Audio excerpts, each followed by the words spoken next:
Good morning, good morning, good morning, beautiful people. Wow, I see we got more in as I'm coming in this morning. So, what a blessing. Happy hump day. Happy Wednesday to us all, especially to myself. I was a crackhead last night. I did not go to bed until like 3:20. So my eyes probably are crossing about right about now, but nonetheless, I am here, and thank you guys for another round of daily motivations for African American success. Where and let me tell you what I just did. Brandon is texting me because I did not send him any information, you guys. So I told you, give me just a minute. Y'all know how we have to do it. I didn't want to wake him up last night. So here we go with that. I'll get him in here just shortly. Here we go. All right.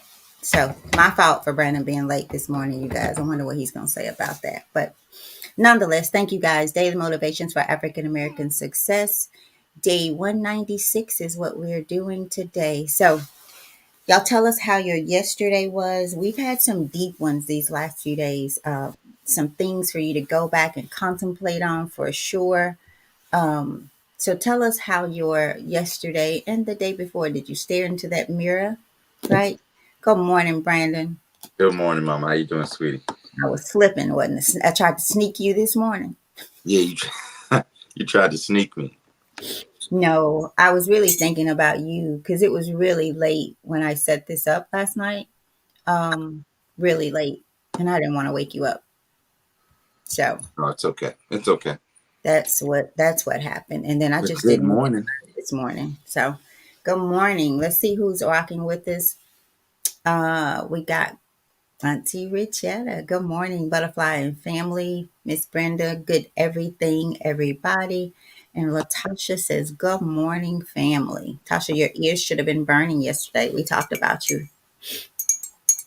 We're going to want to send a happy, heavenly belated birthday out to Mr. Bo Jackson, August 10th. Mm, So, Tasha and everybody is in our prayers for sure. So, Miss absolutely. Brenda, Miss Brenda says, hope you had a great birthday yesterday, Brandon. Thank you, Miss Brenda. I did. I really did. It was. I enjoyed it. I really did. Thank y'all for all the birthday wishes. Yep. And Brandon did send a link out. I'll put that in our comments today for those of you. Brandon said if you wanted to do anything to make donations to those who are in need. So I'll put that link out there just in case anybody would like to make a donation. And as he said, if you couldn't do that, do something for someone. Do something, to brighten someone's day and life. So Big Mike says good morning. So, all right, let's jump right into it, Brandon. All right. I'm Anything you want to sitting. tell us about your birthday? Um, you know, and I guess in general, just to be grateful to have another year for everybody, not just thank you, not just for me, but yesterday I spent time with family. Spent some time with friends in the morning. I trained a young man that's 7 years old in mixed martial arts in the morning, and I tried to make it as much as I could a day of relaxation, a day of. But it wasn't. It ended up not being that. I kind of went back and forth and did some stuff. But I really enjoyed it. I got to see family, got to hear from a lot of family. That's what meant the most to me was to hear from family from that I hadn't heard from for a long time, or to connect with people. I even had family call me from prison, so it was cool just to have, yeah, for someone in that position to think enough to call and to say hey and say what's up. So it was good. My favorite part was seeing and hearing from family. You know, what you thinking about? I don't know. That just hit me a little hard there. I know who you're talking Yeah. about. It just hit me a little hard. That's all. I told you I'm becoming a crybaby. No, that's okay. You know what that means? That means your heart is soft, which is good. It's better to have a soft heart than a hard heart. You All know, right. Okay. that's good. It means you have a healthy heart. It's more concerning when you don't cry. You know. All right. I hear you. Yeah. Well, all right, y'all. Well, let me get this. Make sure I got this Instagram up. That question stopped me, so I had to give that full attention because birthday was good. My wife, in particular, made it really special. She got me something that I needed um, for work and for in order to keep my phone from breaking and busting because I leave that thing everywhere. I leave it on top of the truck, the car, gym bags. I mean, His so head. yeah, I ain't gonna, can't nothing balance up there on that You cone. almost said yeah. That was an inside joke. That was just a little joke. But nah, yeah, she got me something that'll definitely help me. Um, and something that I've been needing. It's very hard for me to get stuff for myself, but it is something that I needed. So she was like, I'm not gonna tell you. Let's just go to Costco. And I was tired. I was eating my tacos, and she wanted to go to Costco. So we did, and it was good. So thank you, baby. Appreciate you.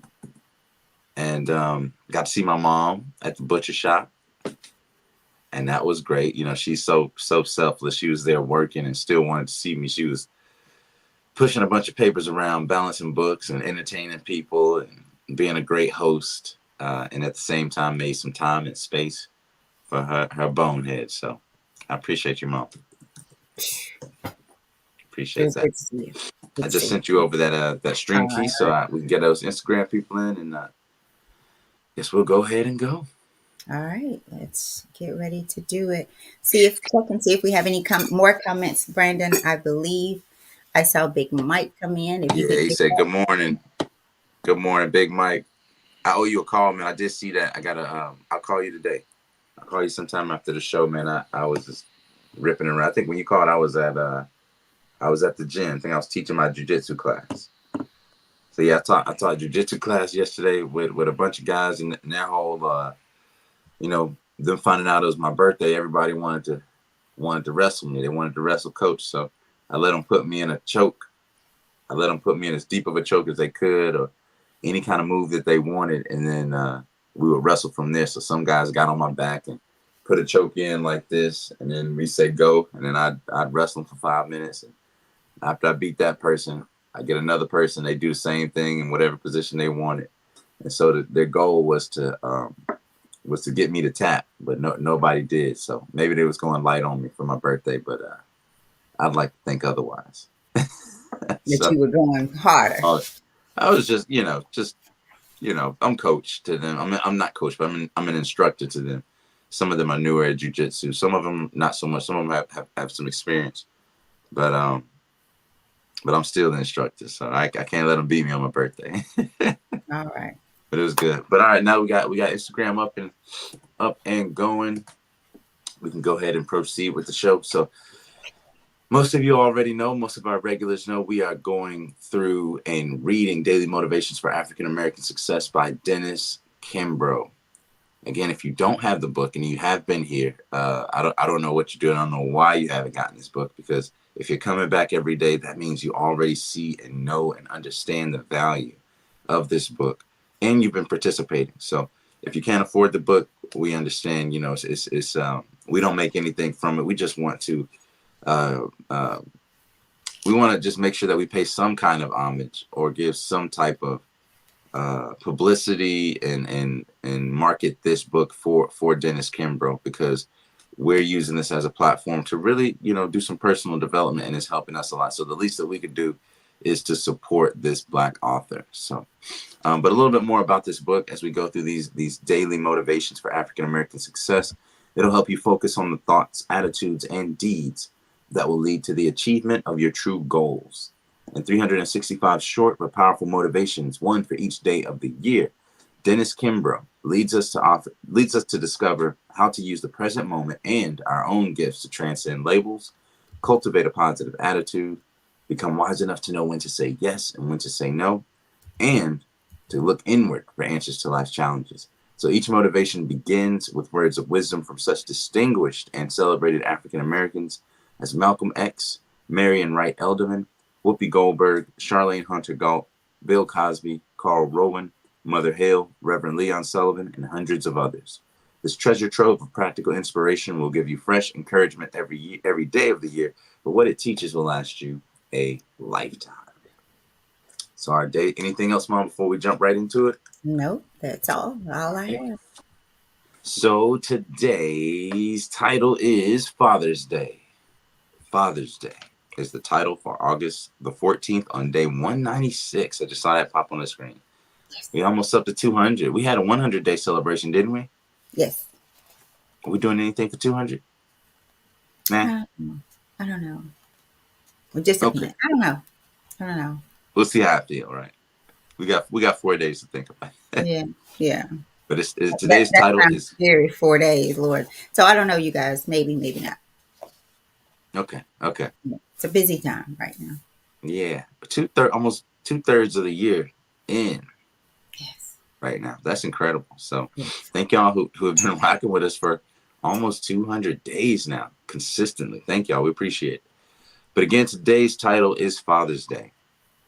And our quote comes from somebody that's mentioned, we mentioned in the introduction, Leon Sullivan, Reverend Leon Sullivan, who is the president of Opportunities Industrialization Center. Is that the same Leon Sullivan? Huh, maybe. And he said, I'm a man of great faith.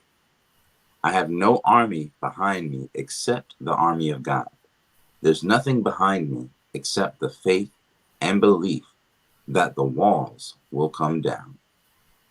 Again, he said, I'm a man of great faith. I have no army behind me except the army of God. There's nothing behind me except faith and belief that the walls will come down. What does the future hold? As long as freedom rings and dreams continue to flourish, the future is glorious. When my father was born in 1921 in eastern Ohio, our country had a very modest means of living.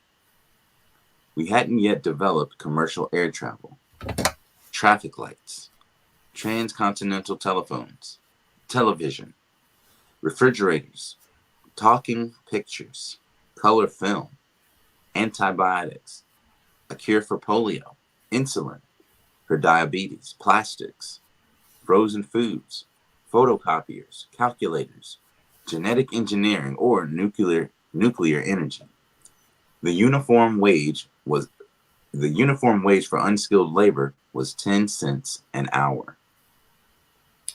Yet today, those Americans who live within the quote limited means of public assistance experience a lifestyle far more comfortable than that of 40% of the free world.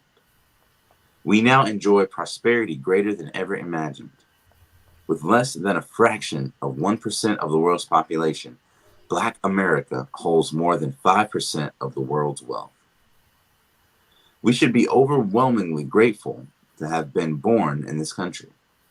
The slow progress of the prehistoric ages is over, and now great possibilities are miraculously brimming forth. If you don't often count the many blessings which your Father has given to you, then you just haven't seen the big picture. And the affirmation for today is I thank the Father for all that I have. Again, I thank the Father for all that I have. Mom, over to you. Oh wow. So I'm going to I when I did this morning when I set it up, the Father's Day, I thought that's a really odd title, before reading it. So what stands out? This one's kind of short and sweet, but very, very, very important. I like that it kind of tells us what things are here now versus what was available and our ancestors had access to. But still, for them, how grateful they were just for that simple life, for the blessings. They didn't focus on what was missing because nothing was missed. I believe, like they didn't see themselves in a poverty state outwardly, right? They just had what they needed. They felt like if they had something for today or enough for today, they were okay. So it makes me think about I'm a soldier in the army of the Lord. Y'all remember y'all's grandmamas and mamas singing that Mm-hmm. song in church? So I Googled, just I like to kind of play with the words and see what the thinking process of terms and words. So it says every Christian is called to be a soldier in the army of God. Soldiers are called to counter evil with the overwhelming, overcoming good that flows from a heart in love with God. From a heart in love with God, not with this world, right? Not with the things of the world, but a heart, not a mind, but a heart. Brandon, I heard what you said about, that my heart has become soft. And y'all, that's because of God. That's because my thirst, like it's different as I continue to grow. It is different. Like I feel like God is my best, best, best, best, best, best, best, best friend who is always there. My mind seems to be always going towards what would God do? You know, what would God have me to do in this situation? Not what Tammy wants to do. So it says, I'm a man of great faith. I have no army behind me except the army of God. There is nothing behind me except the faith and belief that the walls will come down. Got to go to my Steve Harvey guy again. Steve says, I'm just foolish enough to believe that God will do what he said he will do. Faith, right? The belief in the faith. So, Brandon, to me, I thank the Father for all that I have. How often do we do that? Or are we consistently asking God for more? Or feeling some kind of way because we don't have this or that? And not focusing on what we do have: life, your senses, food, maybe not the six-figure house, but you have shelter, right? Maybe not the BMW, Mercedes, or whatever the going car is now. Those things that make you feel good temporarily, but always wanting more, needing more, right? So to me, it is about our relationship with God, our faith, the army. Are you a soldier in the army? And what does that mean? Because soldiers in the army, it says here, as a good soldier of Christ, accept your share of the troubles we have. A soldier wants to please his commanding officer. So he does not spend any time on activities that are not a part of his duty, right? Athletes in a race must obey all the rules to win. You can win, but I think there's somebody going through that now, or was previously just a few days ago going through from the Olympics, where they were saying they're taking it back because something she did in the process of the game. You know, they must obey, right? All the rules to win. So how many times do we think, oh, we've won, but then the very thing we think we've won, like the passage we had that day about the little boy going and grasping something in his hand that wasn't there. Everybody else had missed the big picture. He understood, and it says here, when you have not seen your blessings, or you don't see your blessings, you haven't seen the big picture.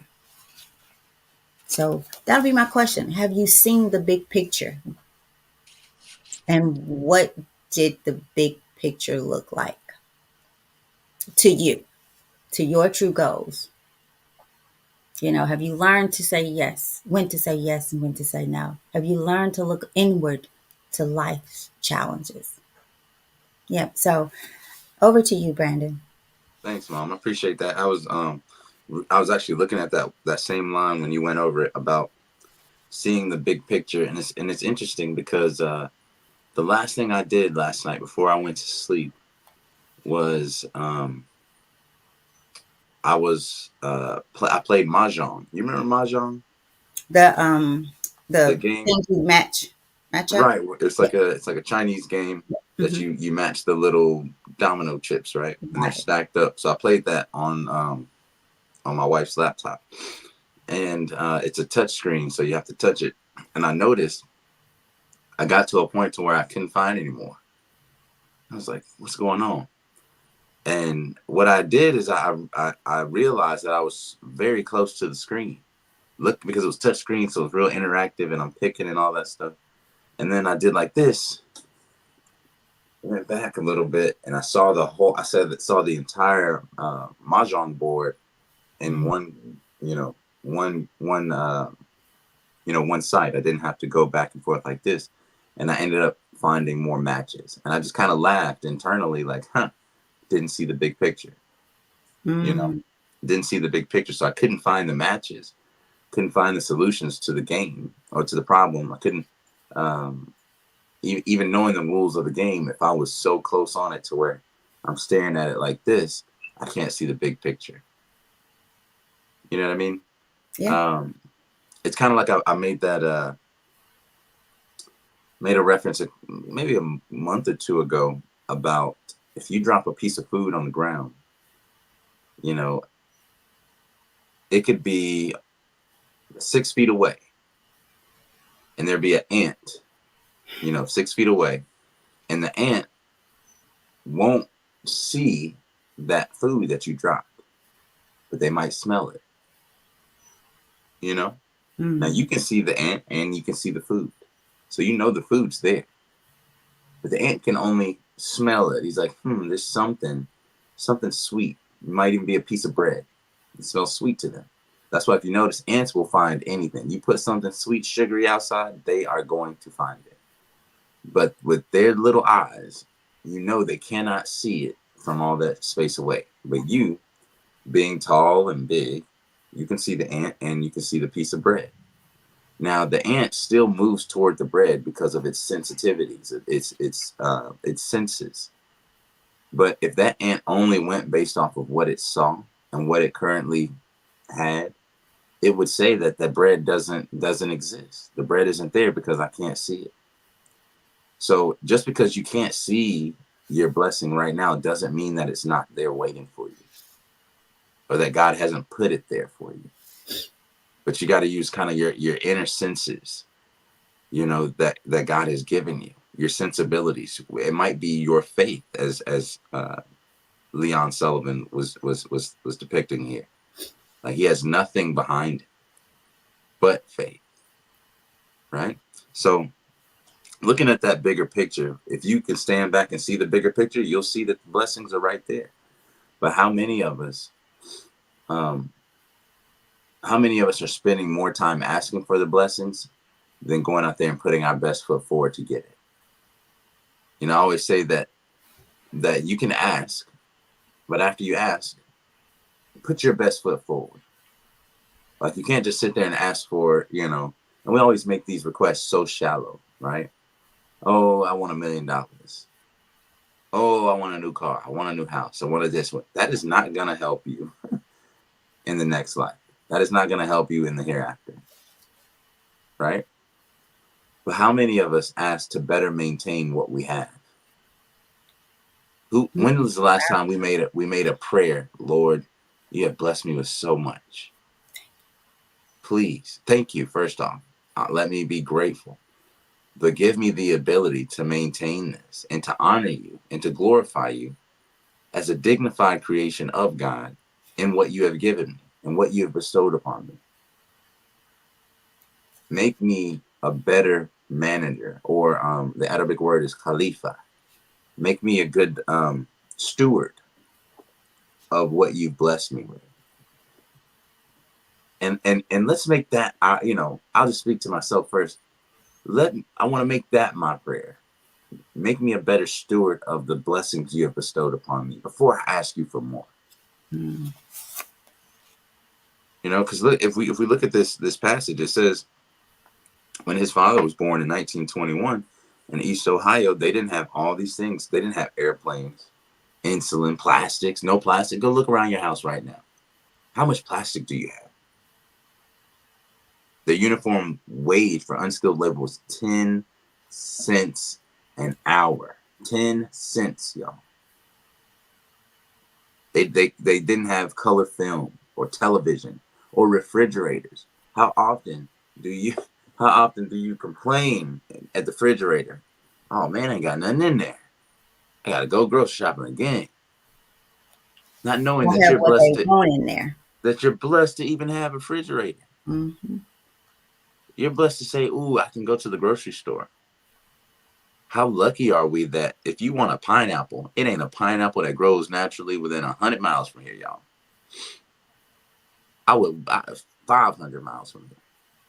Pineapples just don't grow. They grow in tropical areas. But you can go to Kroger, you can go to Walmart right now and get a pineapple out of season. The only other time that you were able to do something like that was if you were, it was a miracle.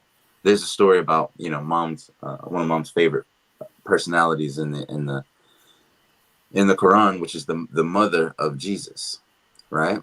Where Zachariah, may God be pleased with it, Zachariah, peace be upon him, uh, was was basically a steward over her and protecting her and looking after her. And he would find her in a in her room or in her quarters with fruit and food that was out of season.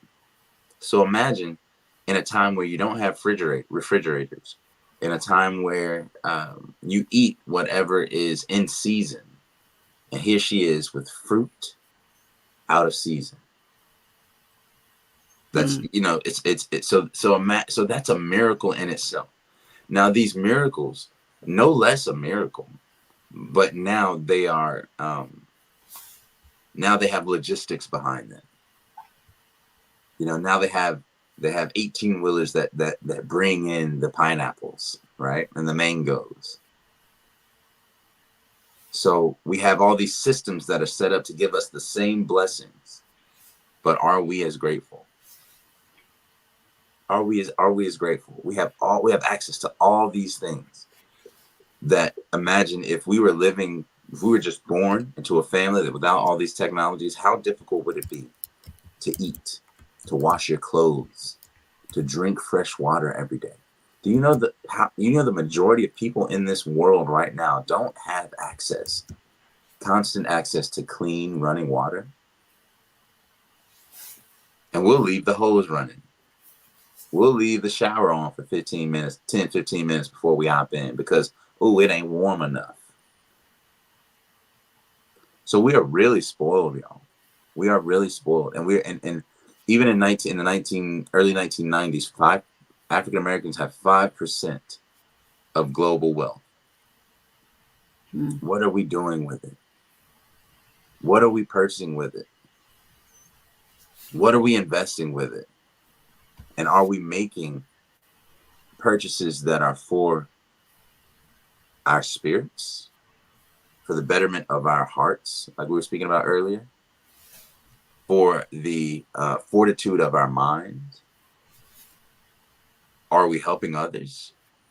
Are we uplifting the less fortunate? Or when we get some money, it's the first thing we're thinking about, what am I going to buy for myself?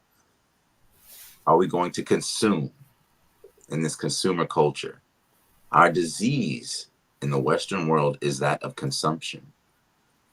That impulse of what are we going to buy today? The impulse of what new can I get today? As opposed to what do I have and what can I do with it? Today. Mom, you and Mike, when you were kids, I've heard these stories of, you know, we got to make something to eat. Let's fix up a meal. But you look and it's seemingly nothing there. But you get a little bit of this and a little bit of that, something out of the pantry, something out of the cabinet, something out of the refrigerator. Oh, we got 1/8 of a stick of butter. That's enough. And it all came together to form a meal that you would have never thought was there. I was just talking about that last night. Mm, Yeah. As a you know. result of you coming up there. Yeah. Yeah. Oh I was wow. just talking about that with someone. So Interesting. So in thinking about that, what are we doing with what we have? And if we're not doing well with what we have, we cannot, and we shouldn't anyway, but we cannot be ungrateful or disappointed or discontent with what we don't have. Especially this new stuff, everything that we want to buy. How selfish are we when we got family in need? How selfish are we to even at this point dream when we say, oh, well, what do you want to do? We got $1 million right now. What would you do with it? Many of us, I'm speaking to myself first, will think, oh, well, I'm going to go get me some land, or I'm going to do this, or I'm going to do this. When you got somebody in your family that might need an organ transplant, you can't afford it. Might need surgery, you can't afford it. Might be living in squalor. Might need a hand up, not a handout. But the first thing we think isn't, who can I help that's in my proximity and in my sphere of influence? What can I do? Can I feed the hungry? Can I take care of an orphan? You know, can I make the last days of an elderly woman or man who's alone a little bit better by visiting them in a home where they say they don't have any family? I mean, just look, like visiting the sick. There's so many things, like good deeds, that are heavy on the scales of good deeds, heavy on the scales of God in judging your life, that don't cost a dime. Heavy on the scales. There are good deeds that, again, I will repeat, are heavy on the scales of your heart, that don't cost you a dime. So when that, sometimes I feel like spending is a crime. Frivolously is a crime. There's so many better places for these things to go. But the reason we do that is because we are living now in an age of abundance. The poverty, like I said before, poverty that I've seen in other countries compared to, and I come back to the quote unquote hood of America, and I look at it and it doesn't look like poverty to me anymore. Only poverty of the mind and poverty of the heart, and astonishment of the heart, as it speaks about in I think Deuteronomy 28. An astonishment of the heart, a perversion of our hearts, a hardness of our hearts, to where we want and seek desires. We're not affected by by tragedies that we see. We're not affected, right? The heart is something. Do you know that the heart actually has brain cells on it? The heart has its own brain cells. Look it up. You can Google it. Your heart has an intelligence of its own. Your heart has an intelligence of its own, meaning it's not like other organs. There's a veil between what you see on the heart, because we can see the manifestations, the physical manifestation of the heart in this realm, but the heart as it exists metaphysically is something that you can't really put into a physical space, but that's where it exists, right? It's between your personality, right? Your personality and your heart.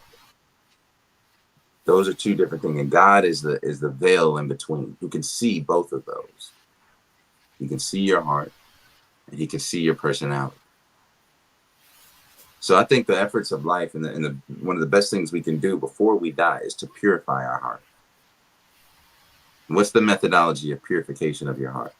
So, Mom, you made a lot of your career in this field, doing these blogs and things like that, about transformation.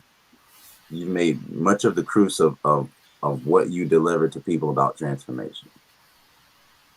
And the transformation I think that you're have experienced, and that you promote, is the transformation of the heart. It's easy to have a hard heart here. Not only is it easy, but it's promoted to have a hard heart. We think it's easier to survive. In Memphis, I'll tell you, to have a hard heart. You see a lady on the side of the street with her car seemingly broken down. It's hard nowadays to stop and to say, "Ma'am, are you okay?" and pull over in the middle of the night to try to help her because someone might pop out on the other corner just to set you up.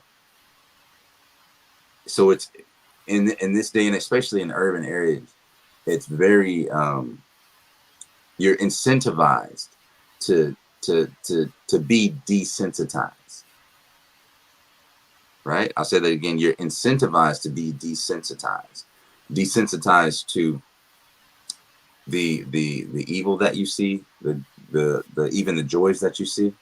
So and in that vein, when your heart becomes hard, you're not as happy as you could be, or you don't feel the bellows of the soul in the same way when you see, a child harmed or in danger, right? So as we go, I'm not going to be too long-winded on this, guys, but as we go through this life and we go through this day, be grateful for all that you have, and before you ask God for more, ask for the ability to maintain better.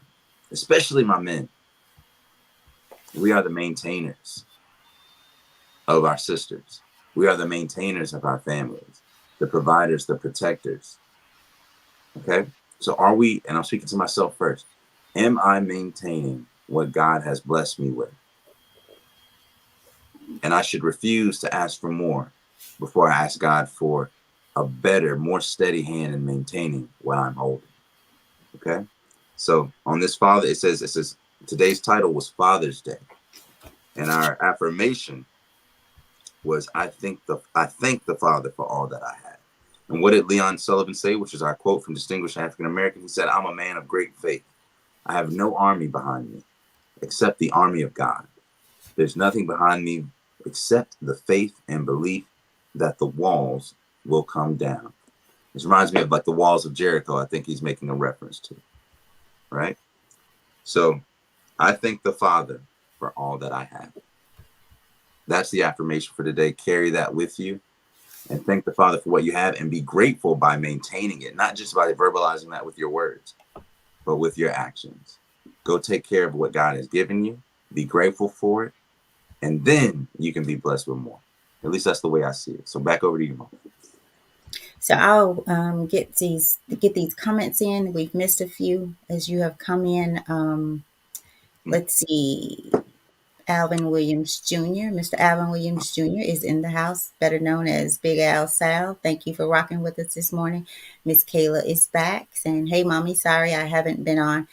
Well, I thought you were out of town, so I think so. I think I remember you saying you were going to be gone. Gina Polian says, "Good morning, rocking." That's classmate, you guys. Thank you for coming back in. I'm going to come over and stay in that room you talked about. I saw posted on Facebook last night. I don't know when you posted, but beautiful room. You need to turn it into like a Mm. where you come and just kind of have a overnight, block it all out, right? Beautiful. Big Mike says, "Every morning my feet hit the floor. It's a blessing." He also says, "We're blessed every day. We wake up as a blessing, not giving to everyone. So let's be grateful." Uh, let's see. I've put, have you seen the big picture, you guys? Have you seen the big picture? Big Mike says, "We pay a price for these extra amenities. For example, the cell phone is a luxury, but also can be a hindrance for sure. A Oh yeah. distraction. Or A being too distraction." accessible to everyone. Yeah, right. Exactly. Big Mike says, "I noticed the more inventions we have, the more we go into bondage, but that's for another topic."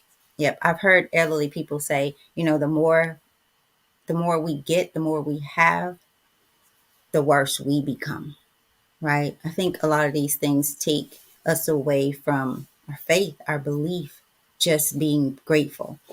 Big It's like, Mike do said, we have? hmm, Oh, I just thought it's like, do we have these things or do these things have us? yeah, yeah, You yeah. know.